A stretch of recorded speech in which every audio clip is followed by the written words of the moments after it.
This is the L2C Media Network, and this is the L2C Sports Final, the Monday Madness edition, sponsored in part by, well, the L2C Media Network. Now, with the latest sports news and a whole day of it, here's our buddy, Steve Baxley.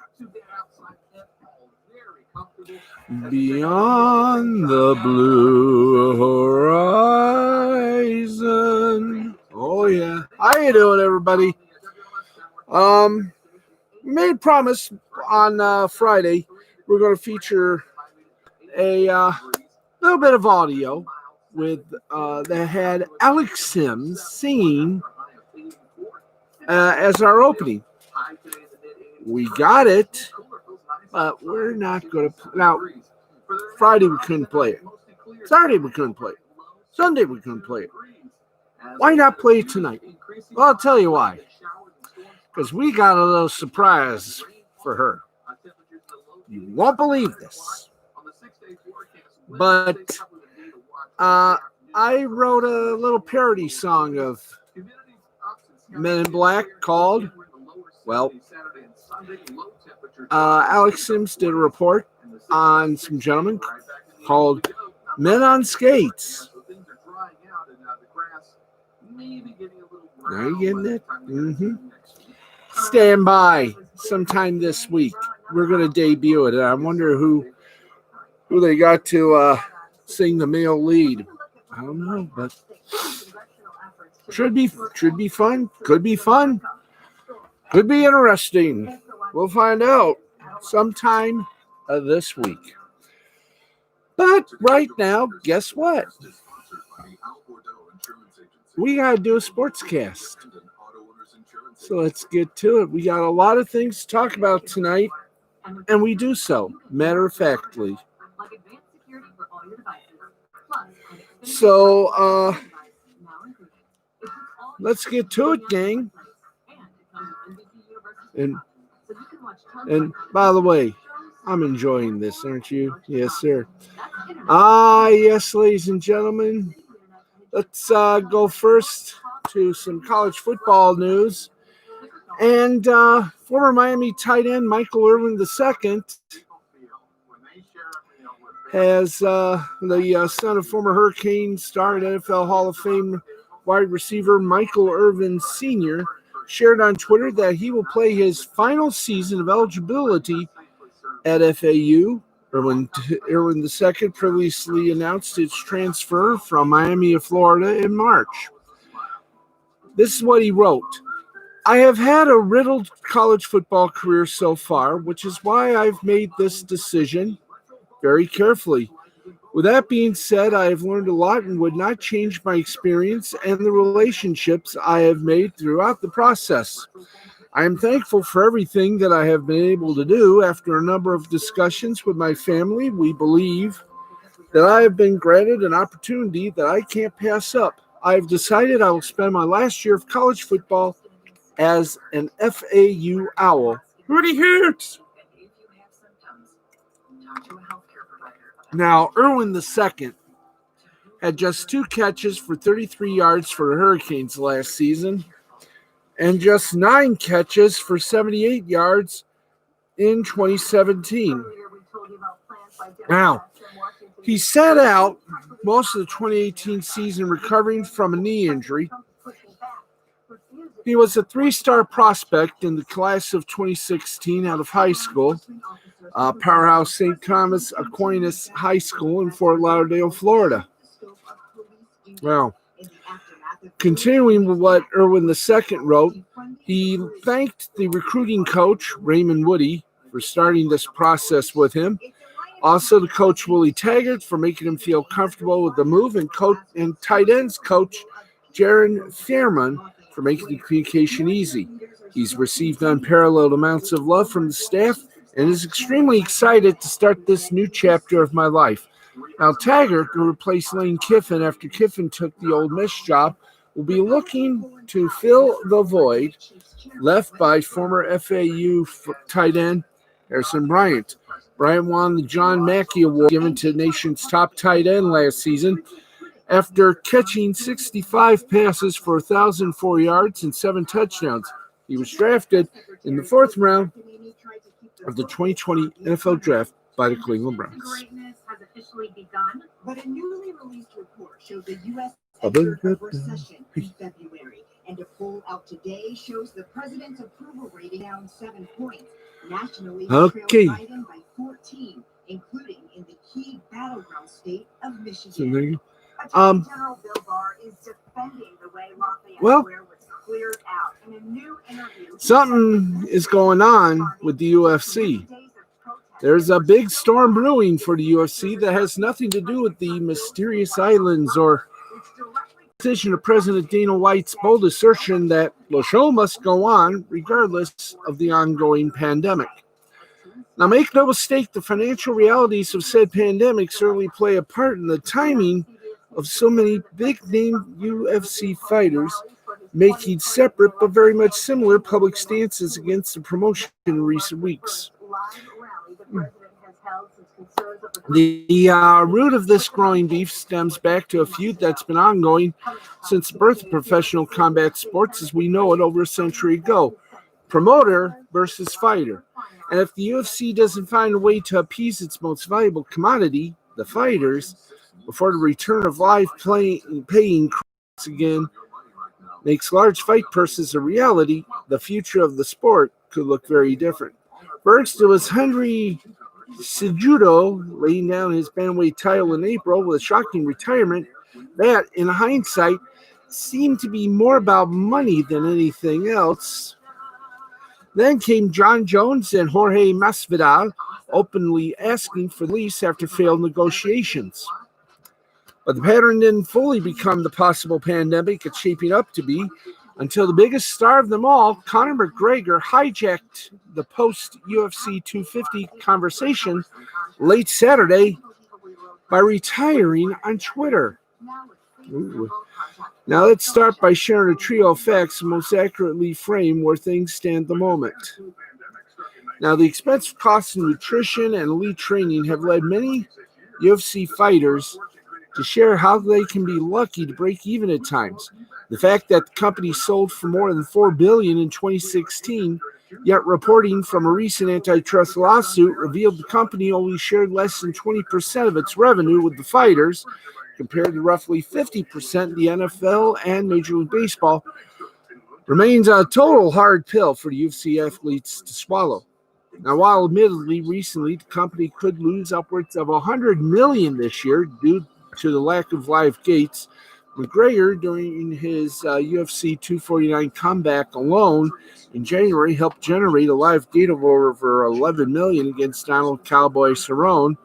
The UFC has scratched and clawed at times in controversial fashion to simply make promoting fight cards legal again, despite the coronavirus outbreak, in order to fulfill the bare minimum of its contract with ESPN. Fighters like McGregor were never going to fight this year without accepting a huge pay cut, which lowers their value and negotiating power. Masvidal, for example, revealed he was offered half of the purse he took home for defeating Nate Diaz last year to fight for the UFC welterweight title in July against Kamaru Usman, and vehemently turned it down. Now, any boxing fan can tell you how a disorganized sport can make getting what you want so difficult. Because White and Ferretta brothers rescued UFC from its deathbed in 2001 and endured the hardship of rebuilding it into a legitimate pay-per-view juggernaut, the promotion held a level of control over its fighters that boxing has never known. As one league with one promoter, the UFC has long held an leverage and authority to assure that the best always fights the best. It has always kept its fighters hungry enough to constantly accept dangerous challenges by withholding life-changing payouts to all but the upper-tier stars, keeping their true take-home incomes a mystery and reinvesting most profits to go to reach of the brand. Now, an athlete revolt remained inevitable, but never immediate, given the difficulty that comes with organizing and forming an often whispered yet still never consummated fighters union. Very few had the gumption and persistence of former two-division champion Randy Couture to so often take hard stances against UFC and be willing to deal with the fallout. Now, this is what makes the recent timing of Masvidal and others being so transparent with the financial beef so interesting. Now, while it can be easily shoved aside as the right measure at the wrong time, given the UFC's inability to pay the big purses without a live gate, it also limits the promotion from paying hush money with one large purse to make an individual fighter's displeasure go away. Oops. Jones's recent disclosure of UFC's unwillingness to pay him more to move up to heavyweight and challenge Francis Ngannou, a dare-to-be-great move that typically has been historically embraced by the promotion, it felt like it had the potential to be a tipping point towards the future of better treatment only if more big names were willing to stand with him. 1 week later, insert Masvidal and by proxy strategic retirement decisions from Cejudo and McGregor. The fighters in question may not be joining arms in some kind of unified front, similar to the failed attempt at creating the Mixed Martial Arts Athletes Association in 2016, which included stars as bright as Georges St-Pierre serving as the face. But they are creating a larger conversation that needs to be had and continues to on social media, including an illuminating thread from former lightweight title challenger Gray Menard and beyond. So what changed since 2016? UFC success. Not only did the sale 4 years ago highlight a record-breaking pay-per-view year, White closed 2019 by bragging at every turn that it was UFC's best year financially to date.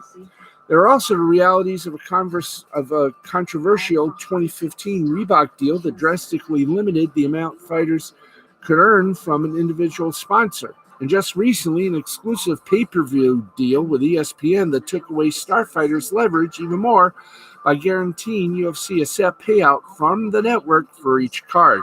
Now, late Saturday, when pressed about Masvidal's comments of McGregor's retirement, White took a defensive stand. And while White is correct in his constant refrain that his athletes don't have to fight, regardless of whether their displeasure comes from money or fear of COVID-19, he's often strategic to never directly address their beefs. That's about why so many popular fighters are revolting at the same time. White mocked the reporter before dismissing the severity of their plea.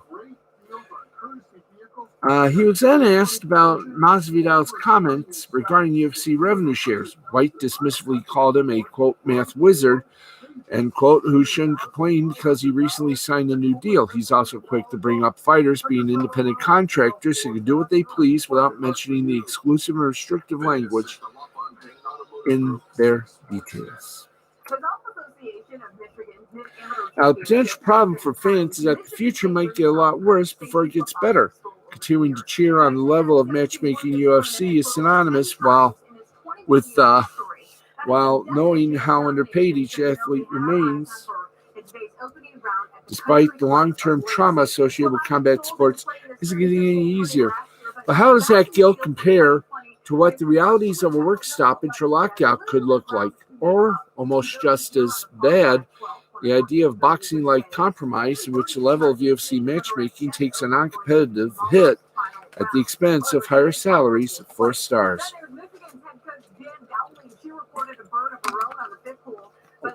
Now, the proof will be in the pudding, cliche, once sold-out crowds and glutinous live gates return. That's when fighters will have to choose whether staying away from a needed payday is worth the cost of holding out. It's also when the UFC might need to decide whether business as usual can sustain should its athletes demand better treatment with some form of organized front. Either way, the recent noise drummed up from the likes of Jones and Masvidal isn't going to go away anytime soon. The pandemic didn't just give the fighters an opening to be heard during a period in which UFC already can't afford to pay them what they're worth. It's giving the promotion a head start to figure out what the future of fair treatment actually looks like. 27 minutes past the hour of 11 o'clock. We're on for 45 minutes. Why? Because we love you. And hello, Matt, Ed, and Eddie. I know I haven't tweeted out the promo for the shows. I am going to start to do that starting tomorrow at around 6:30, 7 o'clock p.m. And hopefully everybody will enjoy the show. Hopefully everything is well with you, Matt. We got a lot to talk about today. And we're going to do a little commercial here, a little plug. So let's plug away. Tonight on Lost Blaney Interweb. Excuse me, let's try that again. Tonight on Lost Blaney Interwebs, it's a wild Monday broadcast as Minnesota lawyer Nick Rakita brings on his wife, known as Lady Rackets, and the wild man, the madman himself, Drexel. You never know who else will stop by. That's tonight with Monday Musings, he calls it. Tonight on Lost Blaney Interwebs with Nick Rakita on the Rakita Law Channel, only here on YouTube. There we go. Yeah, you can applaud that, people. Come on, applaud. All right, there we go. All right. Also, want to remind you, sometime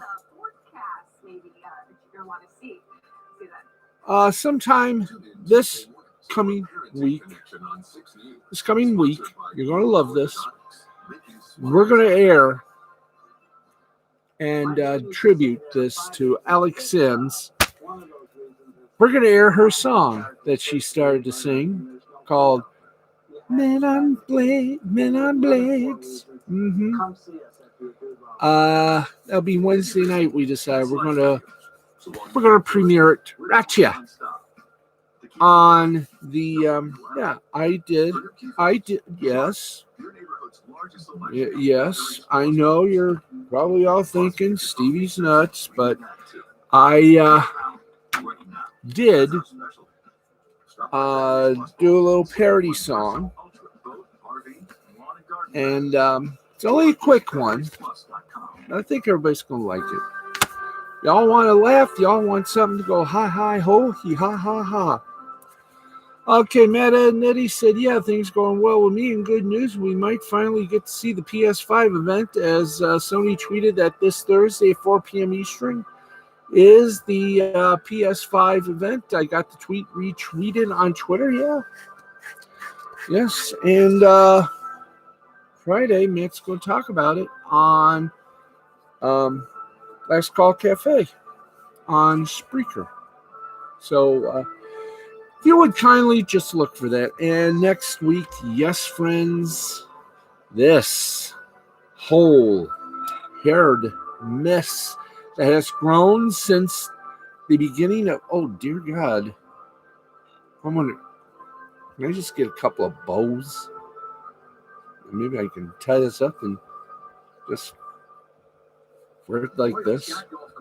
Could you imagine me looking like Pippi Longstocking? Although if I do it like this, I would look like Larry Fine. Or how about Krusty?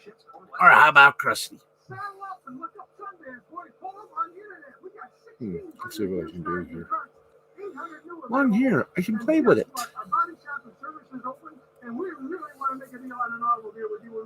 Arr, shiver me timber. I'm One-Eyed Jack. How you doing? Trying to get. Oh, hey.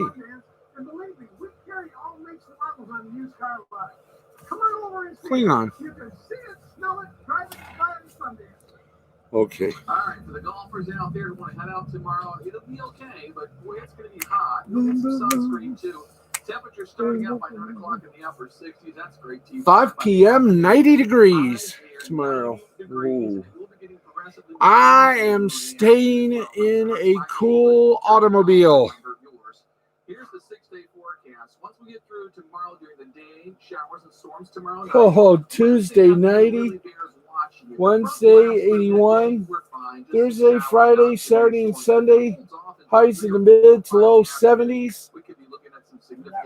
Oh, and rain on Wednesday. But the overnight lows, you got 62, 72. Let's just say this. It's going to be a mess. Oh, God. Why? Why?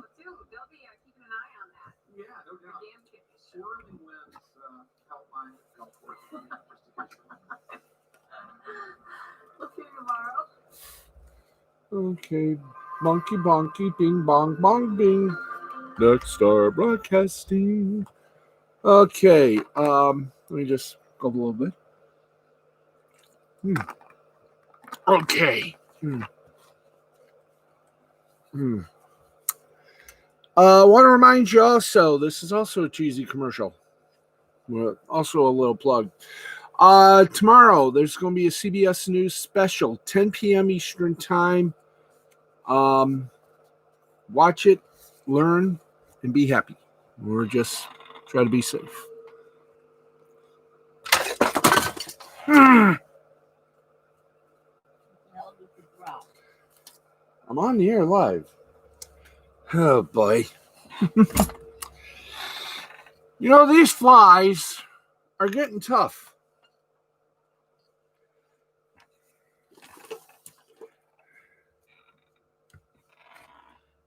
Oh, boy.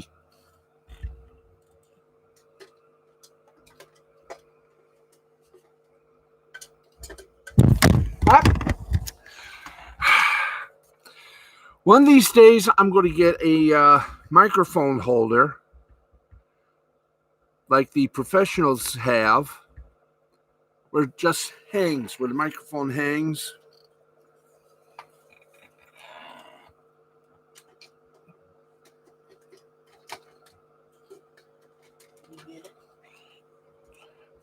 I'm getting there.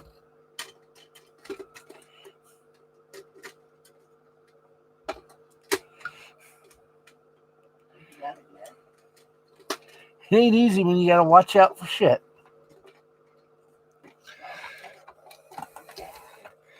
Yep, we gotta clean tomorrow. Well, yeah, I'll explain off air.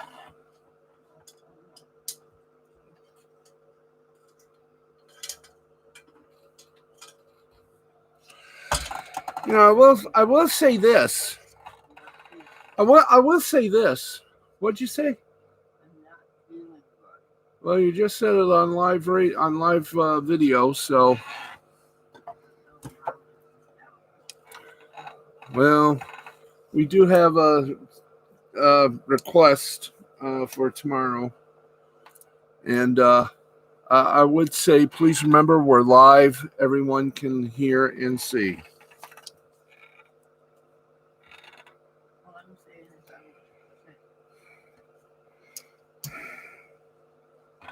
Okay.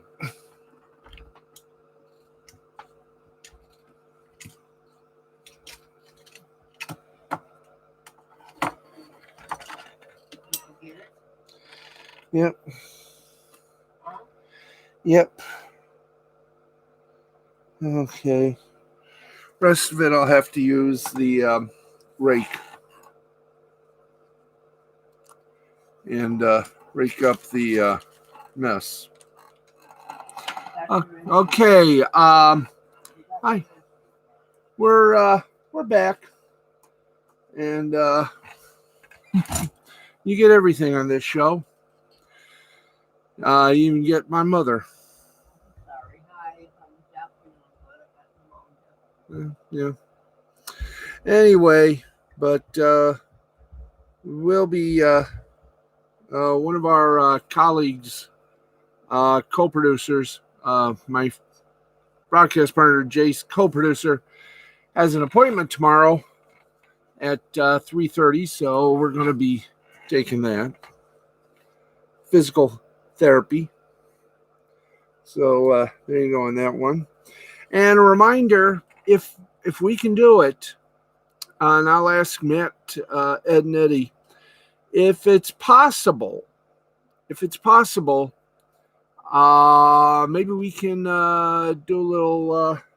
Maybe we can sort of audio the like a little audio of the Thursday event at 4 Eastern for the PS5. We'll see if we can do an audio on it. Make it a breaking news event for Last Call Cafe. We'll throw that idea around with Jay. So there you go. You see, you not only get sports news, you also get inside, behind the scenes stuff at how creatively programs like this just go off the banana boat. Okay, see what happens when you don't have commercials? Talk is cheap, so am I. Anyway, onward to the broadcast du jour here. Welcome back. It is 11:38. That means we have been... Whoops. Hi. Hi. You want to show yourself? Thank you. We've been on the air now for 26 minutes, even though this says 11:38. We've been on for 26 minutes. We go on until 45 minutes. Let's get back to more of the headlines. And in what could be the last-ditch effort to save the 2020 baseball season, Major League Baseball and the Major League Baseball Players Association continued negotiations for a modified 2020 season on Monday. The league delivered its latest proposal to the MLBPA, outlining another option for a season. According to ESPN's Carl Ravitch, the league's proposal calls for a 76-game regular season that would end on September 27th, with the postseason finishing up by the end of October. Also included in the league's proposal, now listen to this, a 75% prorated salary, playoff pool money, and no Major League Baseball draft pick compensation for signing players. Now, the league previously rejected the Major League Baseball Players Association recent proposal of a 114-game season, expanded postseason. At the time, the league was not expected to make a counteroffer. Discussions have been contentious, and the two sides are trying to come to terms over player compensation as the days dwindle down to a precious few. No, I'm not going to sing further. As Mike Axia points out, the league's offers, including this latest one, have all come out to roughly the same percentage for salary. Now, MLB previously offered a sliding scale proposal and reportedly would pay prorated salaries in a 50-game season. However, and we'll say this again, however, in fact, we'll read this here. 82 games at sliding scale equals a minus 33% salary. 50 games at prorated pay, 33% salary. 76 games at 75% prorated pay is a 33% salary. It all comes back to the same place. Baseball keeps making the same offer, but in different forms. The Players Association has held firm that it wants prorated salaries for players based on the number of games played in 2020. Now, the two sides agreed to this arrangement in March, but the league has pushed players to take another pay cut since games are likely to be played without fans. Ivan Drellich of The Athletic reports that the union thinks the league's latest offer is even worse than its previous proposals. Now, to read this tweet by Mr. Drellich, the MLBPA regards today's offer from Major League Baseball to be worse than the league's last because it shifts greater emphasis on risk sharing in the postseason. Players would receive 50% of pro rata if there is no postseason, 75% if there is. Now, ESPN's Jeff Pazan adds that the Players Association has been asked to respond to the league's Monday proposal by Wednesday. With each day that passes without an official agreement between the two sides, the length of the 2020 season decreases and the prospect of a 48-game season becoming more likely, Pazan reports. Now, it's worth noting that Major League Baseball's proposal includes a 16-team postseason in which 8 teams from each league make it to the tournament, according to Joe Sherman of the New York Post. Now, under Major League Baseball's current structure, a league-wide total of 10 teams make the playoffs each fall. Pazan added more details elsewhere, including how the league's proposal would call for a 3+ week second spring training and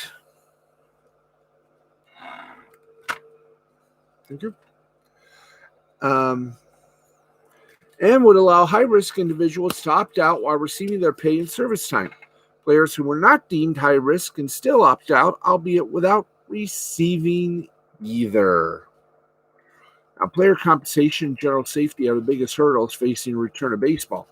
Now, in regards to safety, the league's proposal reportedly includes a revision to the operations manual that says players would have to sign an acknowledgement of risk before agreeing to play this season, Jorge Castillo of the LA Times reports.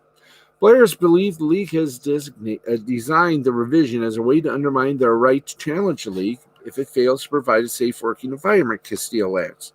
Now, Major League Baseball is originally scheduled to launch its season on March 26. 2 weeks prior, the league was forced to hit pause, alongside every other in-season professional sports league due to the spread of COVID-19.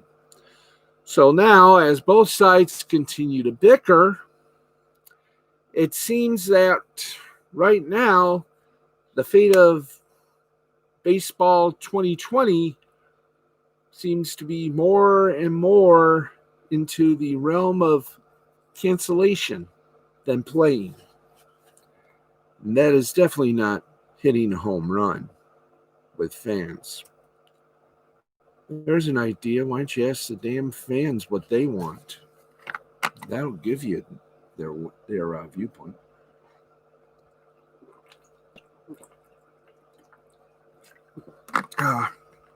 Matt and Nettie, I'll be sure to link the PS5 event on Skype once it happens. Fantastic. We'll treat it like a breaking news event. And we'll see if we can air it here. Find out, won't we? Best to get permission as well. Anyway, talk more about that on tomorrow's broadcast. Now, the NFL, got some NFL news for you. Let's bring it down here. And we don't know for certain when football will return. No one knows if week 1 of the NFL season, much like our teleprompter, will take place. Yeah. No one knows if week 1 of the NFL season will take place as presently scheduled. Will stadiums be empty? Will COVID-19 return for a second wave? Will the season conclude as normal with a Super Bowl in February? And what about Lenore? For those of you who used to watch the old electric company, you'll get the reference.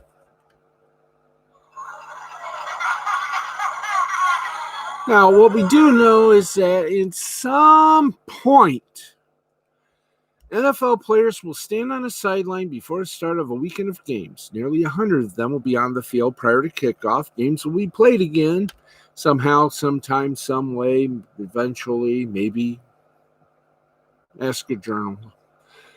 And when that occurs, the players will kneel. That's right. Players will kneel. Based on what is being told from the player and agent community, they will kneel en masse in a large-scale display of solidarity with those who continue to protest in the street against police brutality and the systematic killing of people for the color of their skin. So many NFL players and now even coaches and front office types are actively engaged in the movement sweeping the country and the world, walking and shouting for change, that there is a strong sense there is no going back now. We have walked through the looking glass. And following Roger Goodell's statement that he was a little late, but he now sees the light. After what many have perceived as a huge mea culpa for the NFL's earlier statement in the aftermath of George Floyd's killing by police in Minnesota. There does not seem to be much gray area or room to equivocate about the NFL's official stance on police brutality and the Black Lives Matter movement, nor on Colin Kaepernick's personal, silent, peaceful statement which started this all, even though Goodell has yet to mention Kaepernick's name in connection to it, as protests sprung up around the world these last few weeks. Indeed, Goodell's message admitting the league was wrong for not listening to players earlier and then encouraging all to speak out and peacefully protest, it doesn't appear to leave much wiggle room as to what will be condoned. Shortly after Goodell posted his 81-second video, some officials on Park Avenue said, yeah, in fact, the NFL is out of the business of sanctioning or discouraging any player from taking a knee, just like Eric Reed and Kenny Stills did a season ago without penalty. The fact that Reed remains unsigned is worth noting, along with Kaepernick's career management from the league.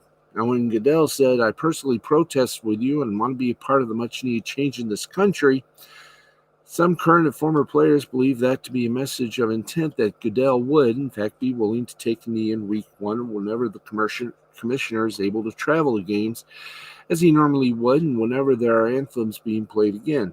Sources who were involved in various online calls between Goodell and league employees tell CBS Sports.com that the commissioner capitulated on virtually everything he was asked to do by them and understood what needed to be done at this critical juncture. The only thing he fell short on was signing Cap. And that's Kaepernick, by the way. And as we all know, these are the most uncertain of times, but what we believe we all could agree on is the fact that long embedded scourge of systematic racial oppression and economic injustice and an inequitable criminal justice system is not going to be solved between now and whenever the NFL kicks off. The need for change and the fervor for change is not going to quell in the coming weeks or days. The voices of these athletes are not going to quell anything in the coming weeks either. If anything, Kaepernick's movement is picking up steam, and these problems will not be solved by September. None of us know where this country is going and whatever the ongoing impact of COVID-19 will be, but the NFL is going to do whatever it can to play as many games as they can, as possible. And, well, it's hard seeing the 2020 season not open with the social issues that are so much at the forefront right now, still a huge part of the national conversation. And that conversation will include the NFL and its players. George Floyd's death will be a part of that conversation, as will the ongoing tensions between police and constitutionally protected protesters across the land. Players will be doing what Kaepernick first did. So it's fair to assume some players, perhaps many, who ignored or rebuked this movement before will no longer be able to do it. So it's fair to contemplate what the next move is. And owners, players, are no longer locked in arms, but rather on their knees, with Goodell probably among them. Okay, it is 38 minutes. We've been on the air for 39 minutes. It's 11:51. Let's give you the scoreboard and shout outs and get the unit out of here as best as we can. Okay, time for the scoreboard here on the L2C Sports Final. Don't forget Wednesday night, got race, got wrestling reports, etc. Let's sorry.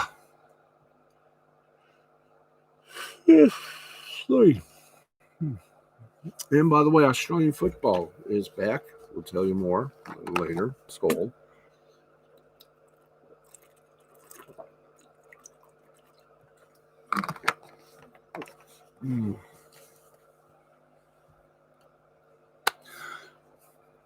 All right, let's get to the word from soccer. 30 games on the schedule. Let's get you all of them, or as many as we can in the time permitted. In Armenia, the Premier League Championship Group, Shirak,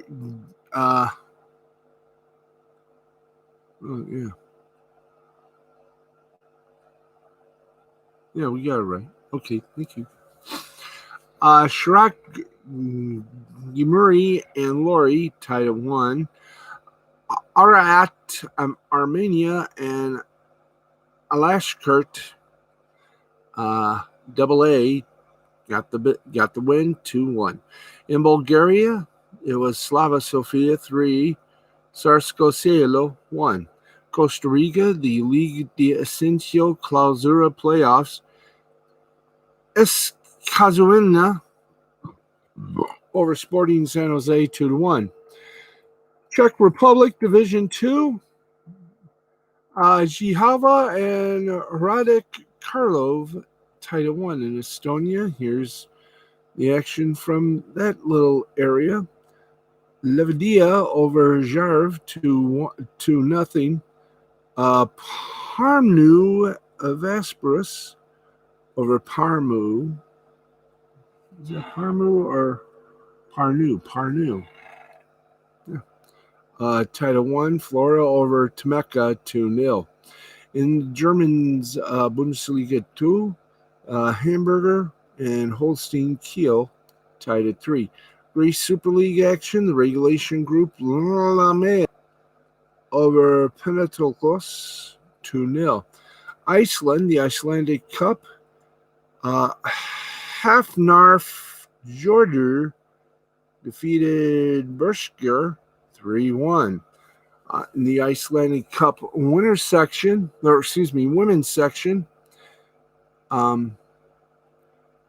Agnablix over Flornir 5-0. Grada and Vikinger Reykjavik ended in 3-3 tie, but penalty kicks and such. 5-3 final score. Vikinger got the win. After a ding over Kopavorger 3-0. Grindavik over Fram W. Obviously stands for women 5-0. In the Israel Ligat Hal Championship Group, Beitar Jerusalem and Maccabi Tel Aviv ended in a scoreless tie. In Serbia's Prva League, it was Radniki 3, Grafikar Beograd 2. Syria Premier League, Al Jashish defeated Al Jazeera 2-0. Al Shorta defeated Al Karama 1-0. Jablay was 1-1 till Nawadir got in the last moment. 1-1 the final score. Wada over Wathba 1-0. Al Hittad over Houghton 2-1. Al Tailia over Faltuna 3-2. After we going. Okay. For the rest of this, we invite you to go to soccer.com. Let's give you a look at some esports before kicking into baseball. And I do believe we may have a good baseball game from the Korean Baseball Organization. Okay, at Counter-Strike DreamHack Spring Europe loser stage, it was Fnatic over Complexity Gaming 2-1. Mad Lions over Team Spirit 2-0. Team Vitality over Herrick 2-1 in the League of Legends LOL Pro League China Division. It was Victory 5 over, oh my God, 2-1. LGD Gaming over E-Star League of Legends 2-1 on that score. Wow, that was good, wasn't it? Yes, it were. Yay. Okay, we have hit the 45-minute mark, which means we are probably, we're going to go about 3 minutes more. So we can get the shout-outs and everything else we need to take care of and do what did he do. Oh, it's the 10 p.m. Oh, I don't think I took this one, so I've already done that. Okay.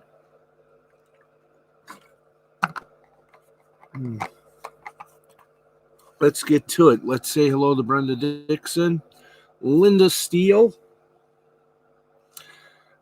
Christina Peterson, Angela Peterson, Yuki Tanaka, Emery Man, Jay the Brain Man, of course,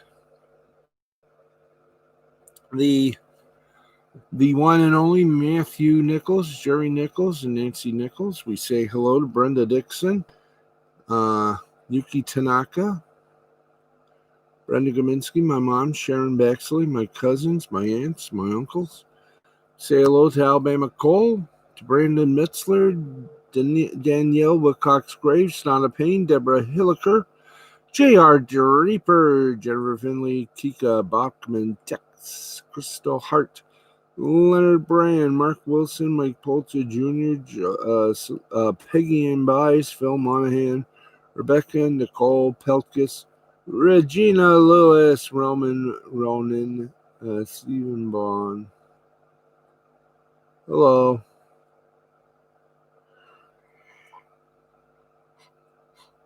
We say hello to Stephen Baum, Regina Lewis, Susan M. Harold Bickford, and Zach Burton as well. Welcome, one and all. And we say welcome to you too as well. Thank you. Welcome all of you, my friends from Facebook, from Twitter, and from Instagram. And my friends from Skype as well. Listen, folks, that is going to wrap things up.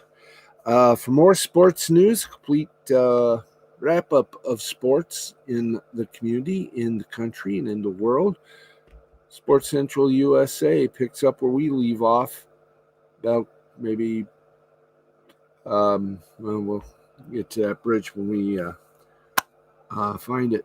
Folks, we got to say our goodbyes to you. We have went 48 minutes, and it's midnight Eastern time right now. This has been a presentation of Mystifying Creativity Productions in association with the L2C Media Network and L2C Sports. For everyone here, it's been a journey and a nice one that was left over.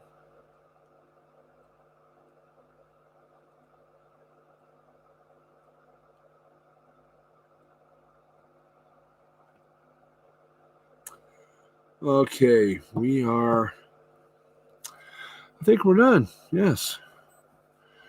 We'll go a little bit 2 minutes. Don't forget Nick Ricada's show coming up in about 30 seconds. And we will talk to you Tuesday night right here on my YouTube channel, youtube.com/lugnuts6. We will tweet it. We will Facebook it. We will even go so far as Instagram it, if allowed. Folks, we thank you all for listening, for watching, for caring. And we'll talk to you tomorrow night live right here on my YouTube channel, youtube.com/Lugnut6. That's going to wrap it up. Thank you. Good night. And as usual, may all your favorite teams be winners. And, of course, Good night, America, wherever and whomever ye may be. This has been a presentation of Mystifying Creativity Productions and the L2C Media Network. And from all of us here at L2C Sports and the Sports Finals, Steve the Baxman Baxley, good night, everybody. See you tomorrow night.